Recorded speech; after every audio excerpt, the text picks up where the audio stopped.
நம்மளோட திறமைகள் எதோ இருக்கு அப்படிங்கறத நம்ம கண்டுபிடிச்சிட்டோம்னாலே நம்ம ஈஸியா வளர்ந்துடலாம் அப்படின்றதுதான் என்னோட கோட்பாடு. ஃபர்ஸ்ட் ஆரம்பத்துல படிக்கவே காசு இல்ல, சூழ்நிலை, பொருளாதார சூழ்நிலை.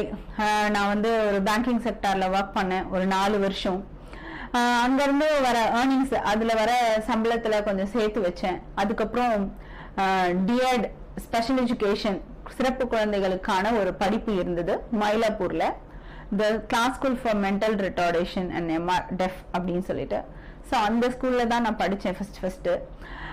முதல்ல அந்த குழந்தைங்களோட போகும்போது எனக்கு அந்த ஃபீல்டே தெரியாது. ஸ்பெஷல் சில்ட்ரன்னா யாரு, இந்த மாதிரி ஒரு படிப்பு இருக்கா அப்படிங்கறதெல்லாம் பெருசா எனக்கு தெரியாது. இப்ப கூட அந்த மாதிரி அவேர்னஸ் இன்னும் நிறைய பேருக்கு இருக்கா அப்படிங்கறது தெரியல. சிறப்பு குழந்தைகள்னா யாரு அப்படிங்கிற மாதிரி. அண்ட் வந்து இந்த ஃபீல்டே ஒரு புதுமையான ஃபீல்டு. அந்த ஃபீல்டுக்குள்ள நுழைஞ்சோம், இந்த உலகத்துக்குள்ள